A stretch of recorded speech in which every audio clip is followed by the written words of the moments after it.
Good morning, everyone.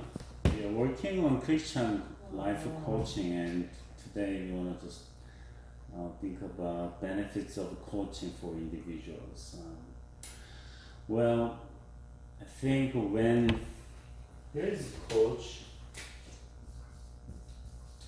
and there are coaches, so the relationship between the coach and coaches. When I think all people are thinking only coach can give some benefits to coaches, but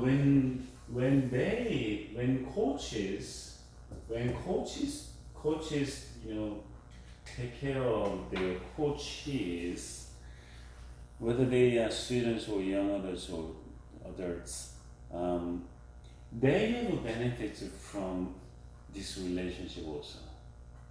Okay, not only coaches, the people who get coaching services get benefits. No, both parties can have benefits. So, for example, when I teach students in classes, I can benefit too, because I need to get ready for it. I need to study. I need to understand it, and I need to develop, the teaching skills. So I'm just growing too, but you are growing at the same time because you are getting some knowledges and some wisdoms and experiences from your teachers. So actually, when you try to teach others, you're gonna get solid knowledge. Okay, you're gonna get solid knowledge. So for example, 1+1 is 2. Okay, when you learn it, you just learn it. But if you want to teach somebody else 1+1 is 2, you need to develop how to teach that, and by doing so, you can have solid knowledge. So you better teach others if you want to know something right, and keep the solid knowledge. Well, there are some benefits of coaching for individuals. The first one is establish and act toward achieving goals. So this is understanding the person being coached, and we're gonna just take a look at the benefits of coachings. Okay, so how we can understand? So understanding each other is important. Not only the rapport, but the coaches need to understand the coaches, and coaches need to understand the coaches, so they can, have a good relationship. And by doing so, they can just learn better and teach better. And because for example, little kids, and not only little kids, but young adults or adults, if they don't like their teachers or professors or whatever, even pastors, if they don't like them, it's gonna be, their learning can be limited. Okay. So understanding is important. Whether the person being coached is professing Christians or not, the Christian coach sees them as people for whom Christ died. Well, I don't know if they gonna just have this kind of heavy stuff in their minds, but Jesus was coach for his disciples, not only 12 disciples, but to other followers or also.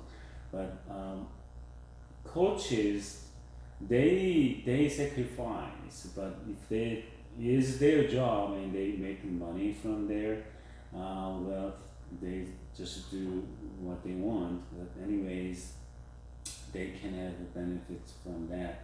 And coaches will understand that they and the ones being coached are not perfect. Yes, both are not perfect.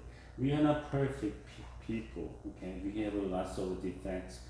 lots of limited, limitations and something like that. But they will also understand that Jesus died for both of them. Well, I don't actually like when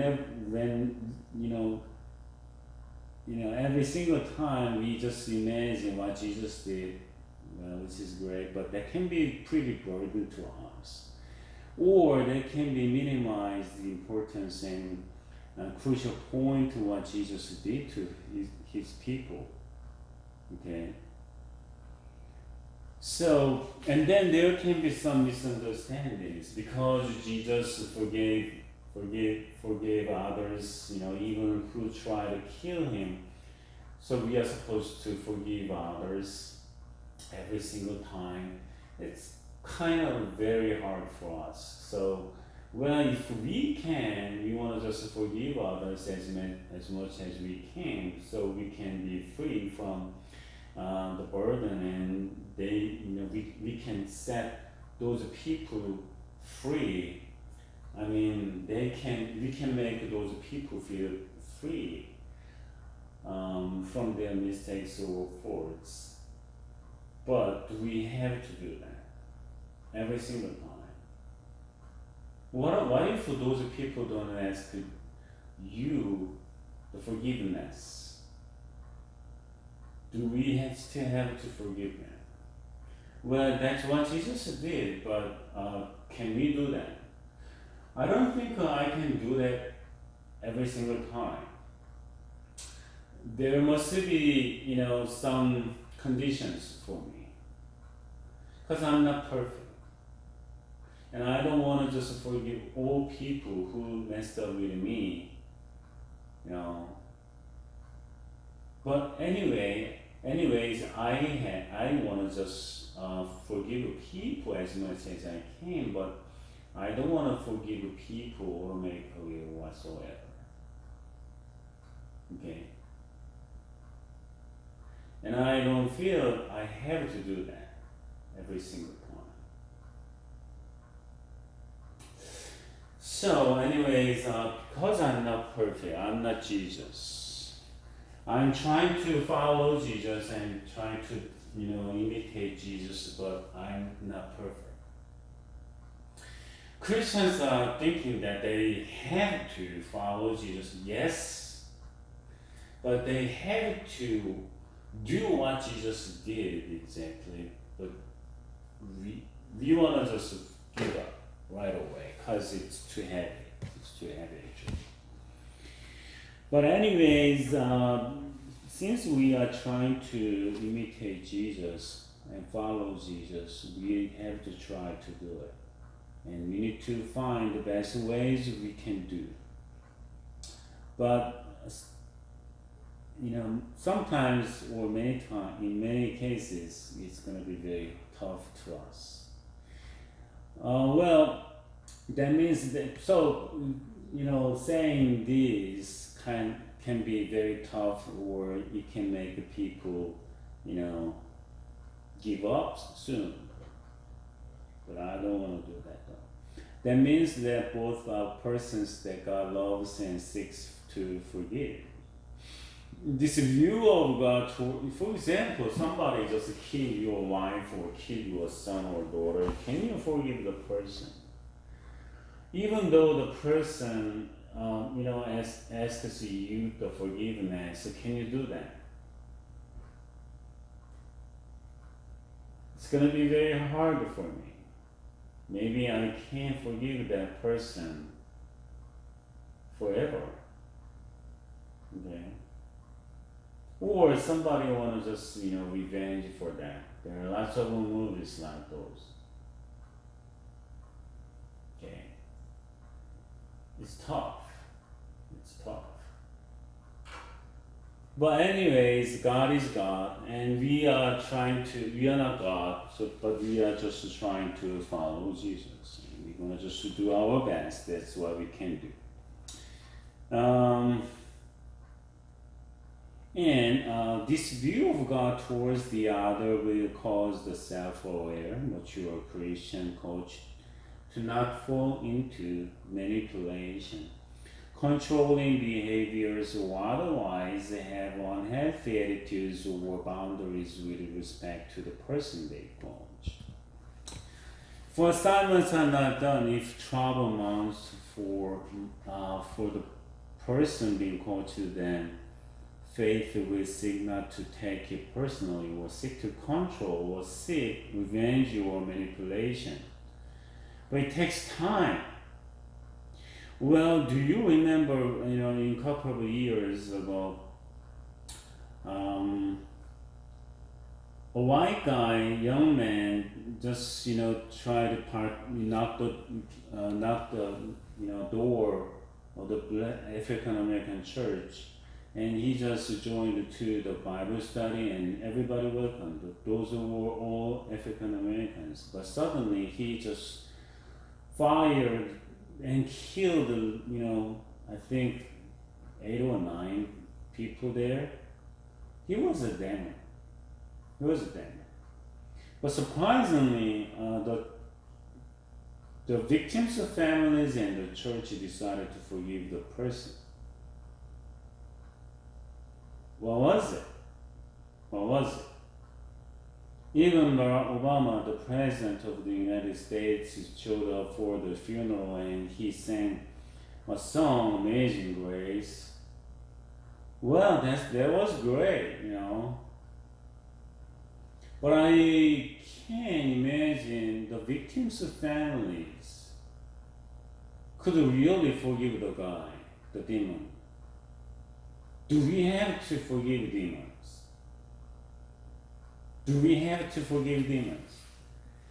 I think we can forgive some, people. They can make, because we all know that we can make mistakes, but so we can just forgive those people who make mistakes.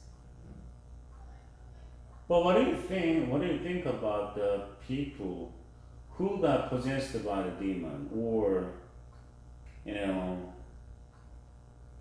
something like that? Well, we can forgive somebody who have mental disorders or something, because those mental disorders can cause people go crazy and even kill others. But sometimes we can see some people who got demons in there, in them. Can you forgive those demons? Demons are supposed to be kicked out or expelled or exorcism or whatever, but we are not supposed to forgive demons, because we don't want to reconcile with the demons. We want to just fight against the demons. But some people, I believe, got possessed by demons. That's what Jesus saw, and he didn't want to make peace with the demon possessing people, or the demon who is occupying those people and making made those people go crazy. He didn't even forgive those demons, but kicked them out. So we have to be careful what we are supposed to fight and whom we are fighting against.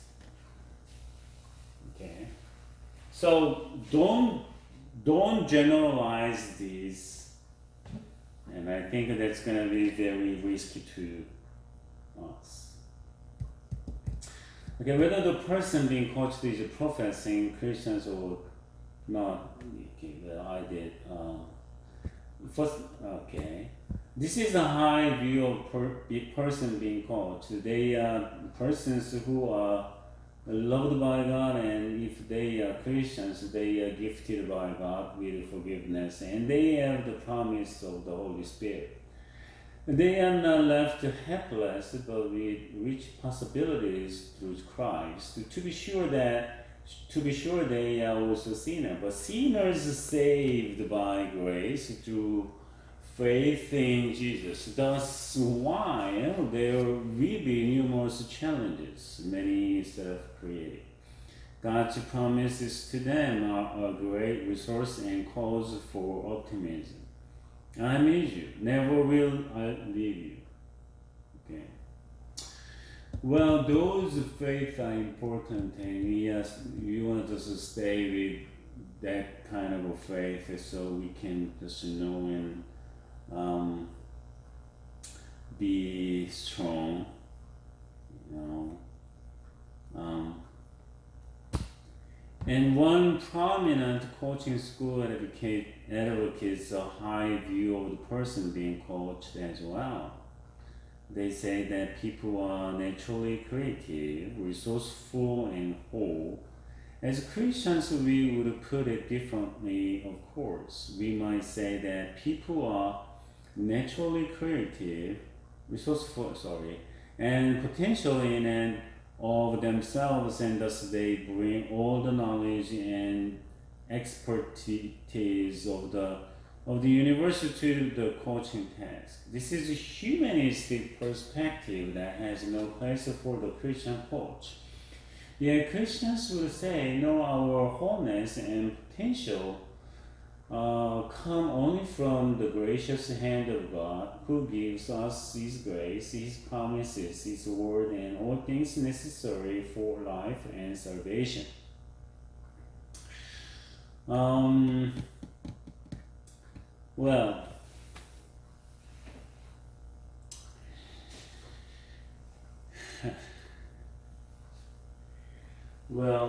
we as Christian coaches and in a Christian coaching settings, we want to know and we need to know God is helping us, and we need God's help for coaching relationships. So as the coaches want to just coach people on the basis of Bible, so we can see what kind of we can that is our philosophy, that is our faith.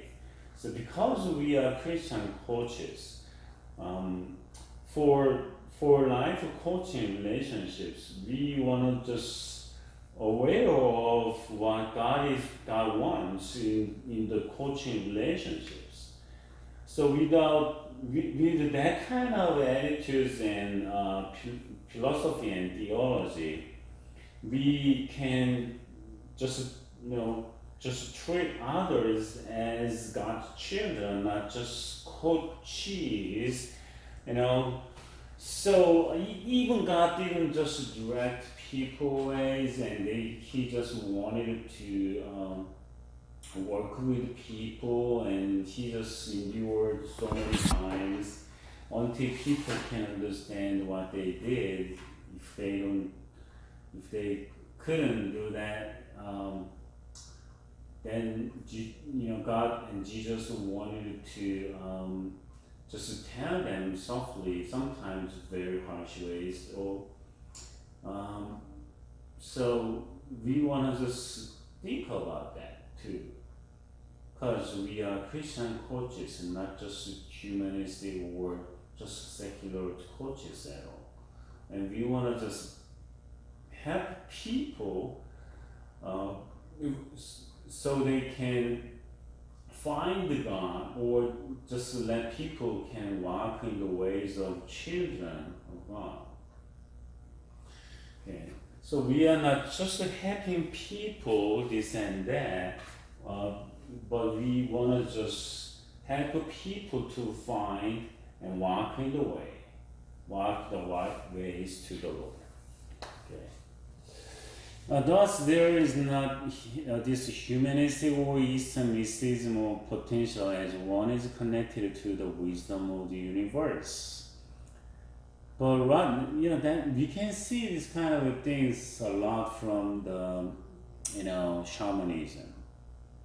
In the shamanism, they think they got connected to they just shake their bells or little boards or fans and chopsticks or feathers, and they think they got connected to the ghost,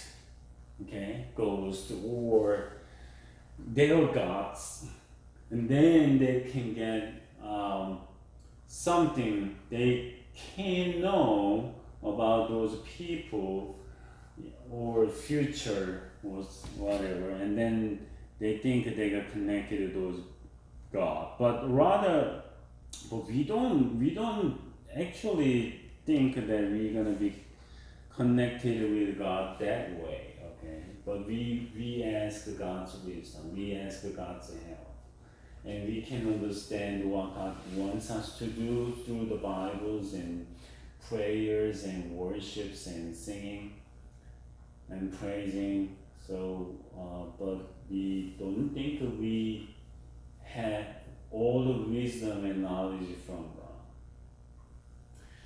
But there are some similarities because there were lots of prophets. Prophets means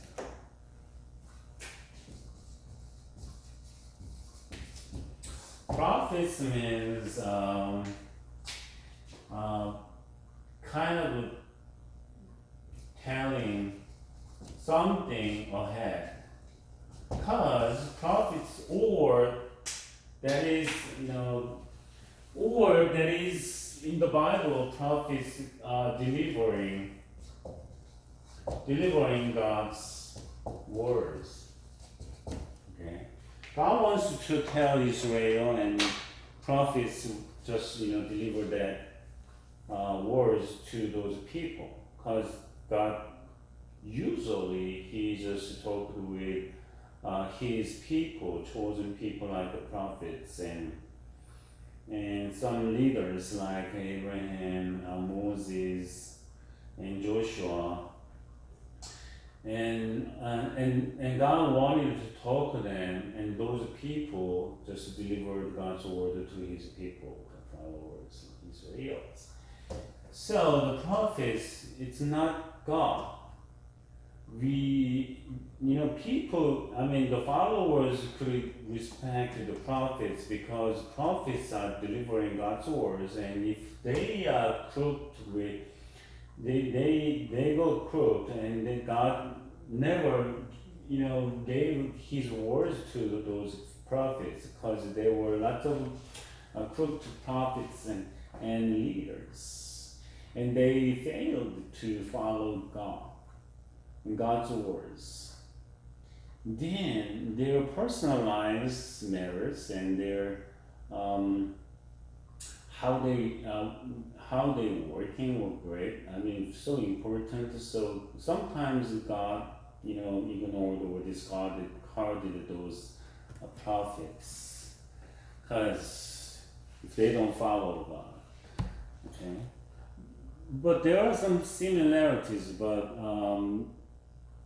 the shamanism, the fortune tellers or shamanistic leaders, and they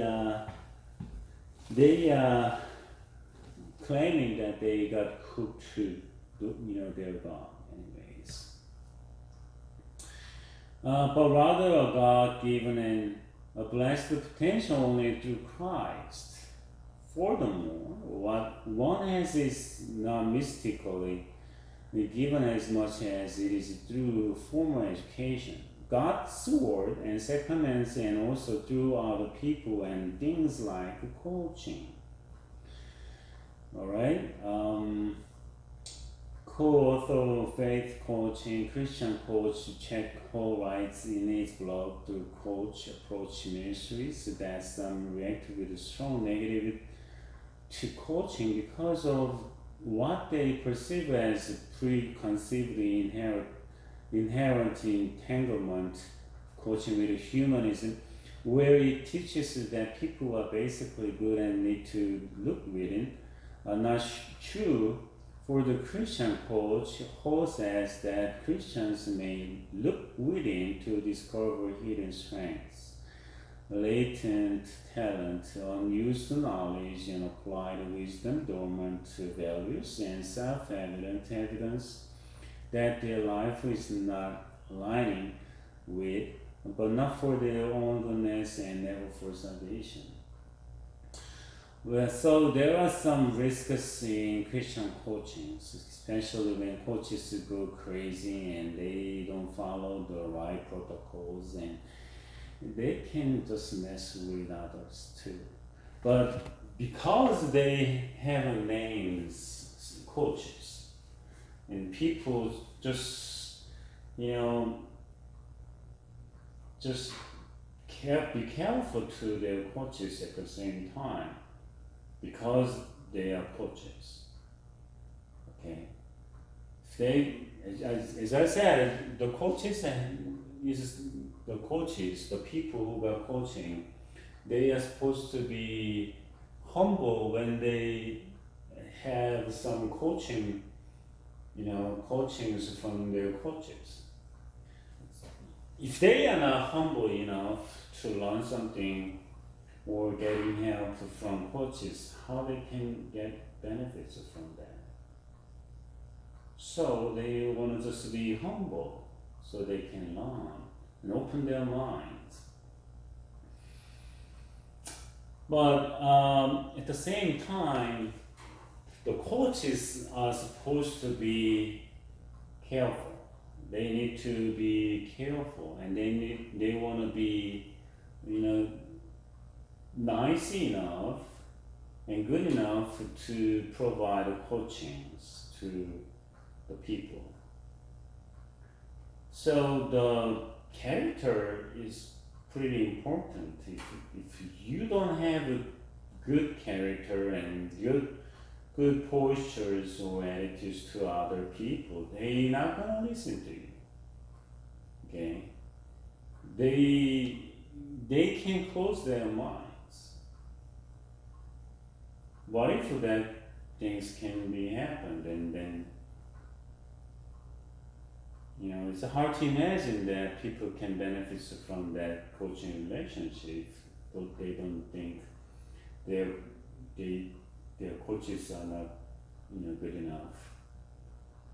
So people know, actually, they see and watch and they learn and they feel what their coaches are doing and thinking, and and they can understand what their coachings are great or not, because they can feel it and they can know it, and if they can have good enough fruits from the coaching relationship, who's gonna keep the relationship? Okay. In the school, the USC, the gymnastic coach and Olympic team, US Olympic gymnastics team doctor, he was a well-known doctor, but he just touched the gymnasts' bodies in inappropriate ways. Can you imagine? And the little girls, teenagers mostly, they didn't, notice what the doctor was doing when the doctor was touching their bodies inappropriately. And it lasted many, many years. And eventually, some people just, some gymnasts claimed that, and they got investigation.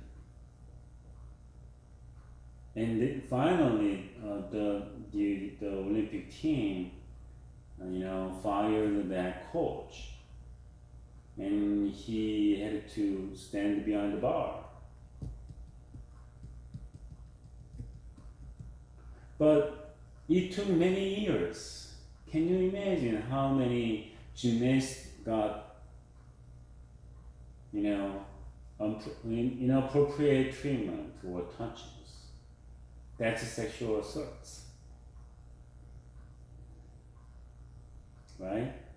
So when we have the coaching relationships, not only in the sports, but in many places, like in schools, colleges, universities, bachelor level, master level, and doctoral level, when they have that kind of, group relationships, actually some people manipulate their followers. It's gonna be crazy. So we Christian coaches have to be careful and try to follow God's words, okay, before they just fall into their desires. Right, there are some benefits of coaching for individuals. The first one, I want to just take a look, some 6 of them, and then I want to just finish this class after this. Okay. The first one is establish and act toward achieving goals. I mean, sometimes people don't know what kind of goals they have. And some people know that they don't have goals. And some people don't know if they have, right goals. Because they want to just know if they have proper goals or not.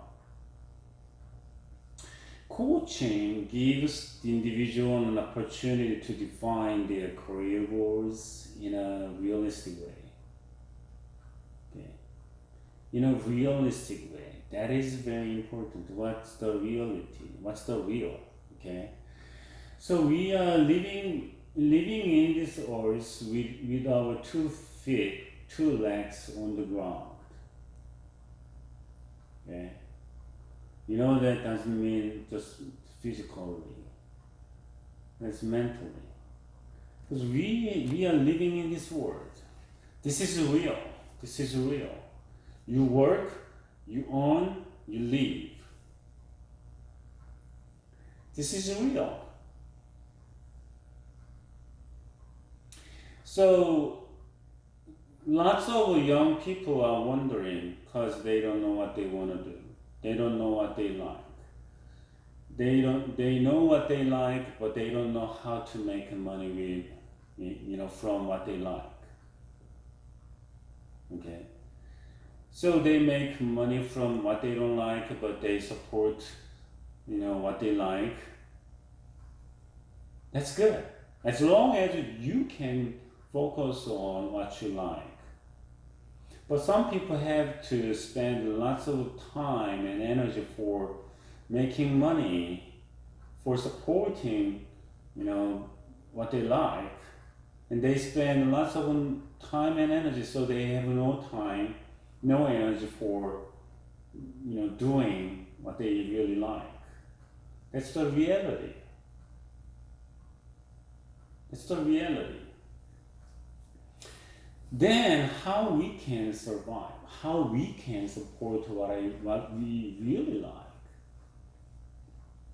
But coachings can, help people so that they can find what they really like, how they can make money, how they can survive, or how they can keep what they really like. How they support what they really like.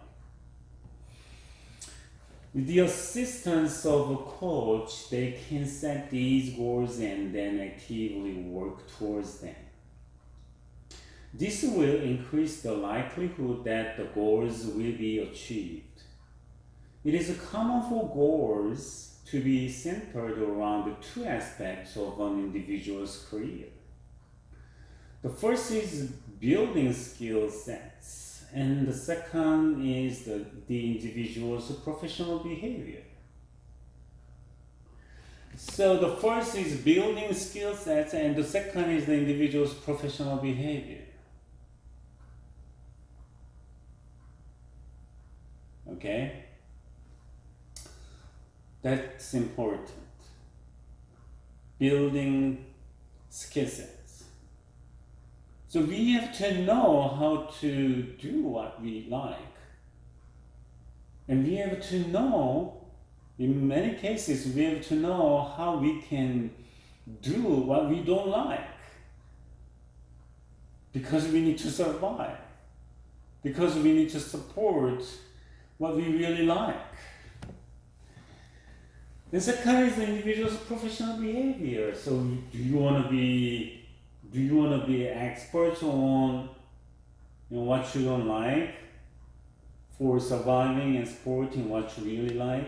Do you have professional behavior when you focus on what you really like?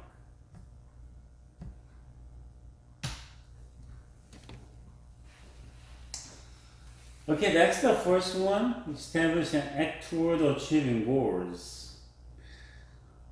But lots of young adults, especially right before they graduate, so I think there is a graduation phobia. Because when they were enjoying their college lives, they had a great life. But right before they graduate, they have two choices. They're gonna work or they're gonna just study more. But do you have enough money for supporting your master's degree?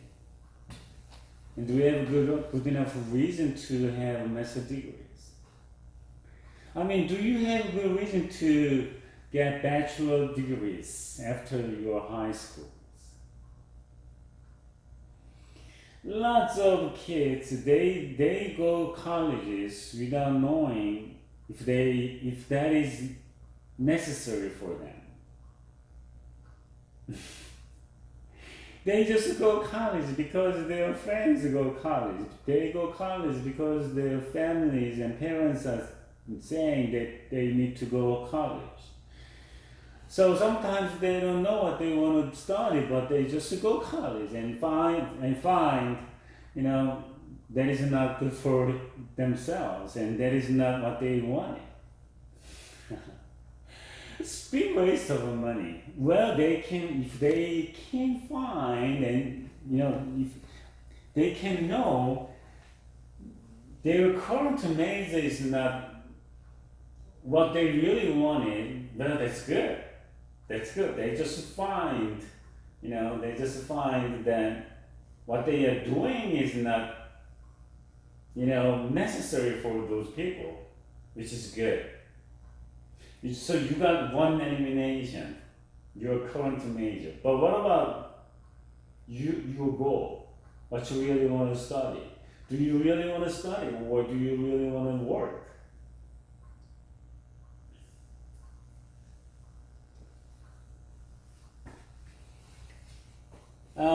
My home country, Korea, I was told more than 80-something% of high schoolers go college. That's useless, I think.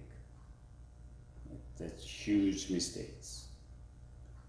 I think that is huge waste of time. Because majority of those people don't know what they want to study. And they don't know, if their bachelor's degree can give those people good enough money to survive. It doesn't guarantee their jobs. It doesn't guarantee that their, incomes they expect. Because all people go colleges. Most, except 15 or some. That's crazy, that's too high. I think that must be the opposite.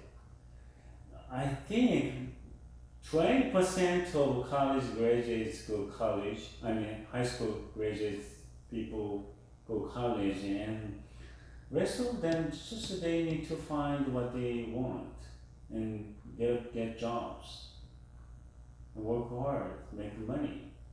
In the United States, plumbers make $10,000 a month, roughly Depends on the situations. Some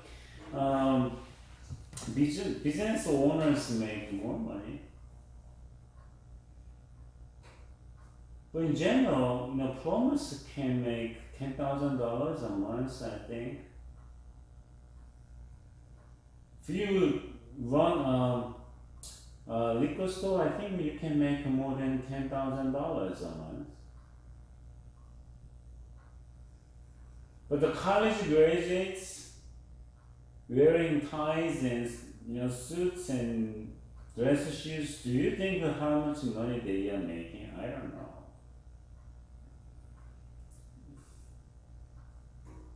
There's no guarantee. I mean, making money is not, be their goals, but they need money to survive. How you can have food to eat without money? Just to do whatever you like playing games whole day, whole week, whole month. Who's gonna give you money?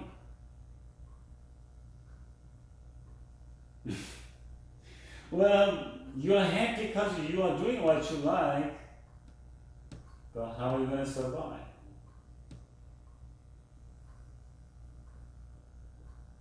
Can you make a family? This reality is important. Reality is important. So you want to have a concrete goal and plan to do something right for your life.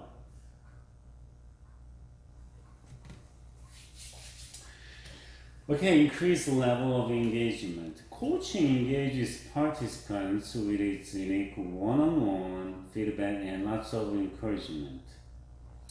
When an individual becomes engaged with their workplace, they can contribute more effectively to the team and the organization. This engagement also helps to increase retention rates and productivity, benefiting their careers as well as their overall organization. The level of engagement individuals reach in their coaching relationships can be supported by coaching software. This software can further increase engagement by giving the organization a way to frequently check in on the relationship and drive the progress. So the engagement is, this is engagement, coach and people who getting coached, click, that's engagement. So engagement is, that can be happening by paying, okay? I pay you for coaching, you coach me, and I learn from you, well, you can pay, okay? But even though you pay, the real clicking engagement can be happened between your coaching and yourself. And getting money from people doesn't guarantee that you got engaged. You are engaged with money this much, but you want to just build a real relationship with your coaches, okay? That engagement can be happened, and that is crucial for the relationship, and that is crucial for the, good outcomes from the coaching relationship, unless that's gonna be another waste of time and money too. How you gonna build the relationship? How you can be engaged with your coaches? How?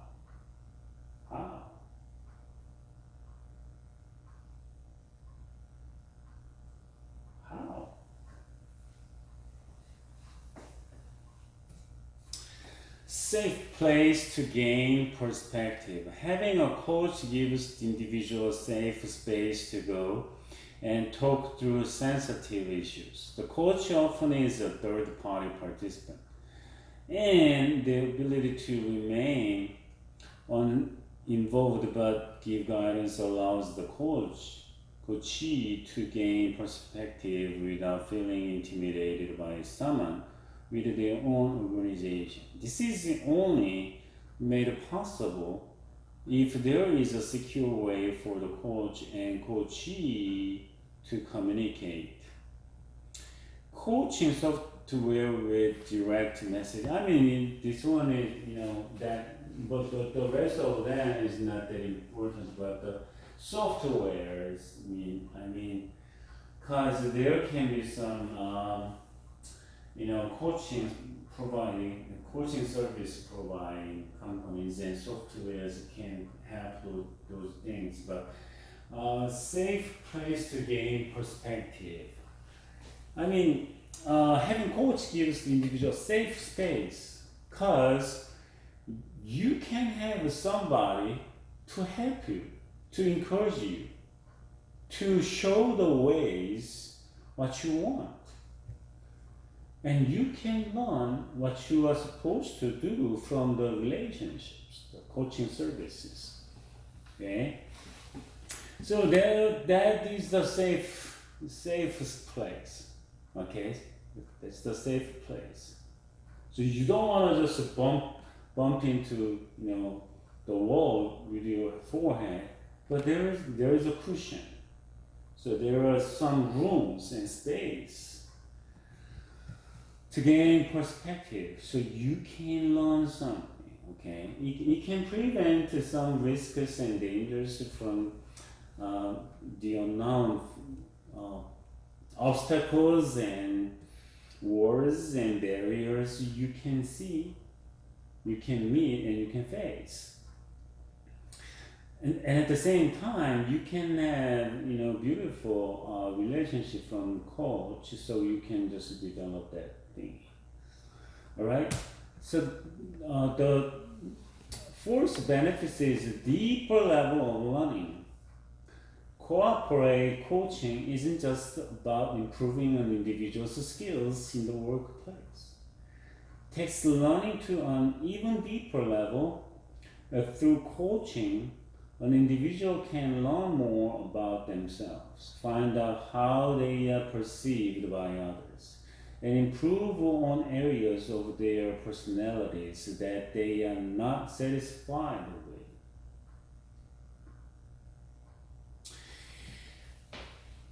Further, coaching takes learning to a level beyond the remembering and understanding. The individual can take the skills presented by their coach and apply them in new situations within their safe learning space. Application in various situations will solidify the skill set in the individual.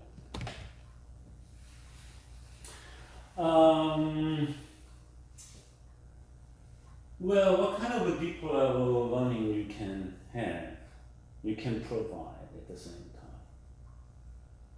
Okay, when you just provide coaching services, what kind of benefits you can give? Deeper learning. It doesn't mean that you know way better than those people. Well, you know more. That's why you are coaches. But not only providing knowledges and skills to those people,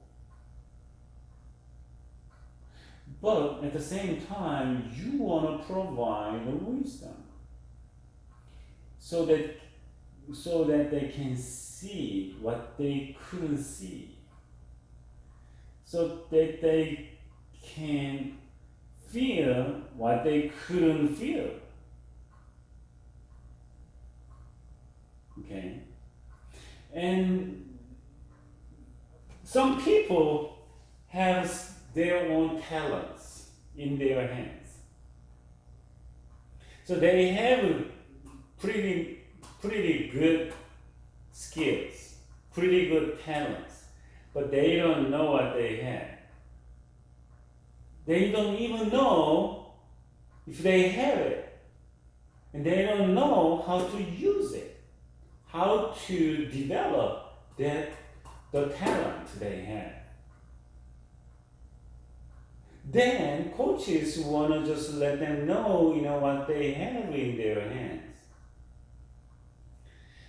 And coaches want to just help those people to realize what they have and how to utilize that, how to develop it. Condoleezza Rice, I like her. She used to serve as in the White House. She was in a good position. I know. I was defense.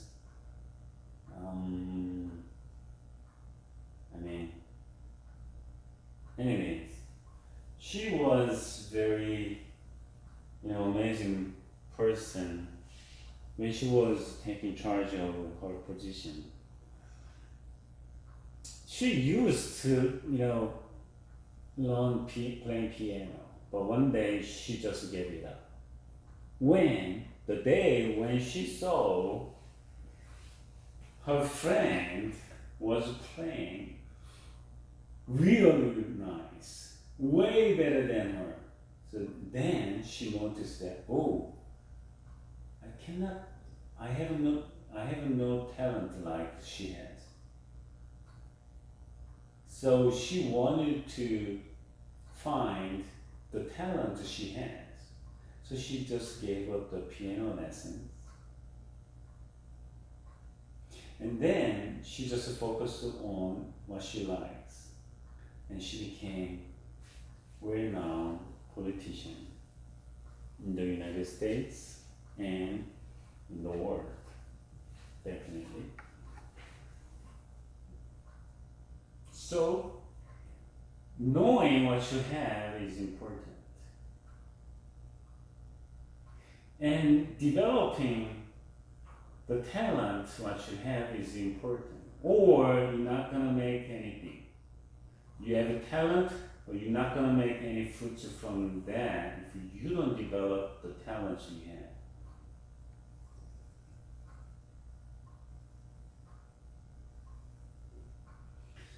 Even though you have good talents, you develop the talents you have, if you don't work hard, you're not going to make a good harvest. It's so simple, isn't it? It's so simple. There are fortunes, there can be some fortunes to lazy and stupid people, like a lottery or something. Even though that person had to buy it at the liquor store or at the Rob's or wherever they could, but at least the person, those people had to pay for that. Fortunes can be happened to lazy and stupid people, but in most cases, fortunes are happening to people who are working hard. They are supposed to get this much fruit, but they got this much fruit.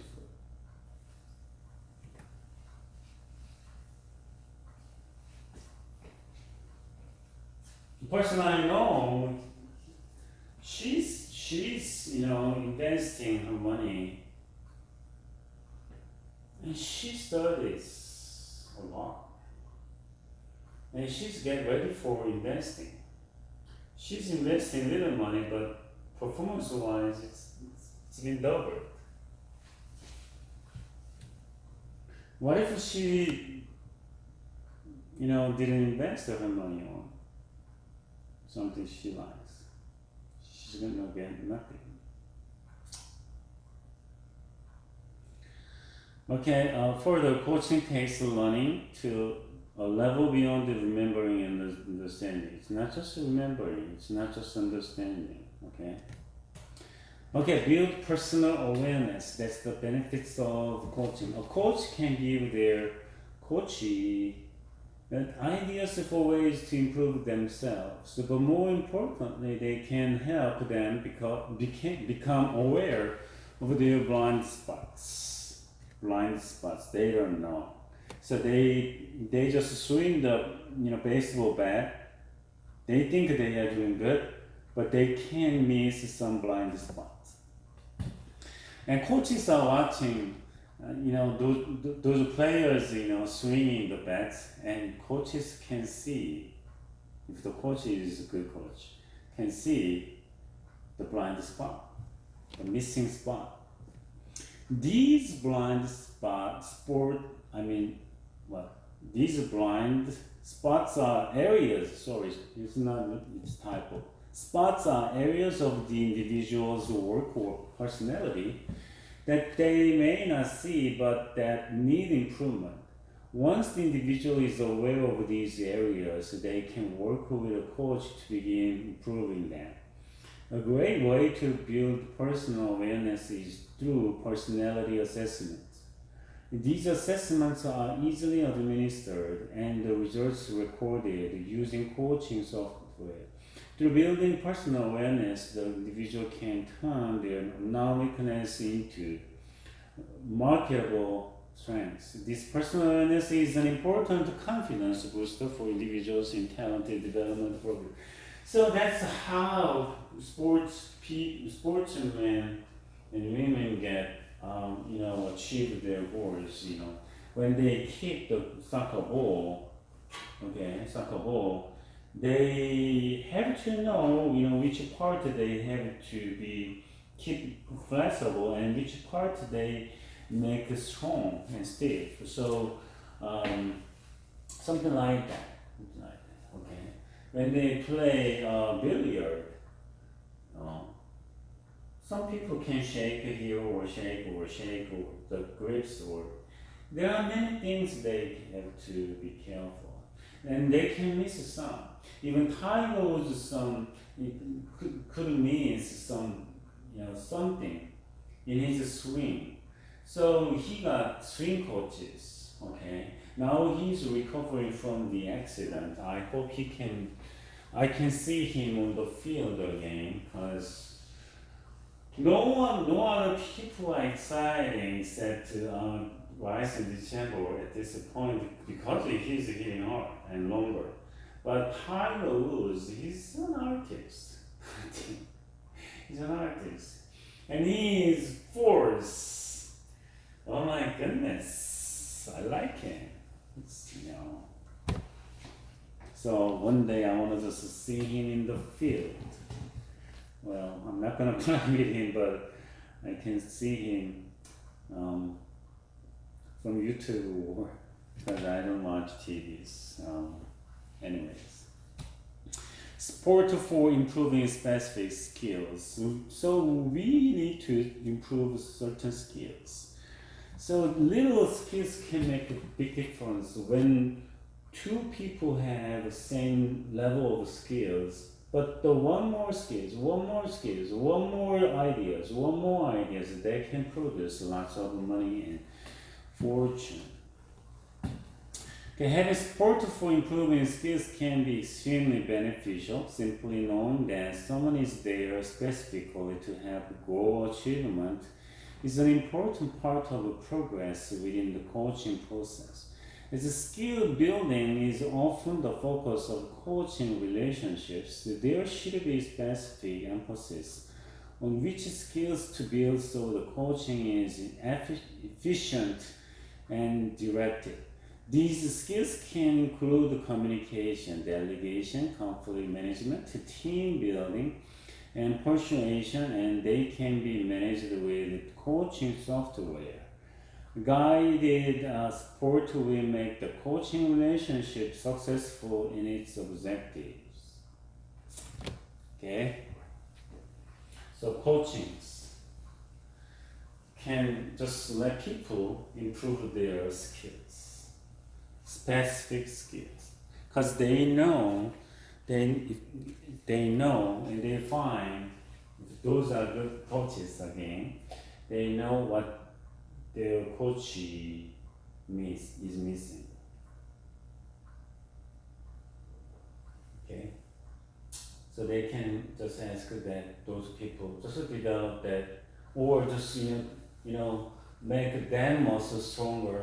Okay, or make this strong, you just punch like that, but you are not good at on hooking, and you just practice this. And for this, you just develop the muscle with rubber bands, or with a machine or something. Then the person can improve their punching and beating and swinging bats or anything else. So those are crucial parts for coaching, and those are benefits from benefits the coachee, the people who are getting coaching services get.